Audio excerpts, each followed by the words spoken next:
begin with the latest in Korea-China relations. South Korean Foreign Minister Byung-se and his visiting Chinese counterpart Wang Yi have reaffirmed their joint commitment to prevent another nuclear test by North Korea. They both say dialogue is key to resolving issues with Pyongyang, but only if it promises actual progress towards denuclearization. Hwang Sung-hee reports on their common stance towards the North.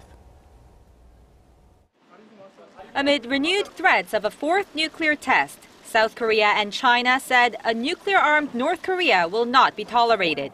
Following 2 hours of talks in Seoul on Monday, South Korean Foreign Minister Byung-se and his Chinese counterpart Wang Yi agreed on the need to resume dialogue with Pyongyang.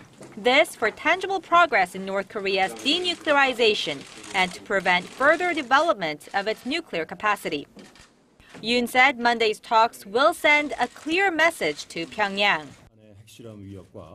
I believe Minister Wang's visit will be an opportunity to reaffirm our shared views on intolerance on North Korea's nuclear program and peace and security on the Korean Peninsula, and to send a clear message to the North.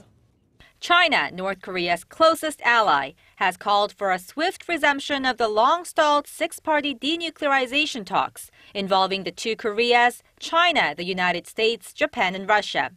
But Beijing is growing more frustrated with Pyongyang as it continues to issue threats and launch provocations. The visiting Chinese diplomat expressed hopes to work even more closely with South Korea. China would like to choose South Korea as a more intimate cooperative partner in response to serious changes in regional and international circumstances.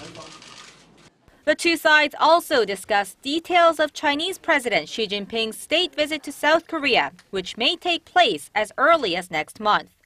Wang also met with President Park Geun-hye to offer his condolences over the tragic Seoul ferry sinking. Hwang Sung-hee, Arirang News.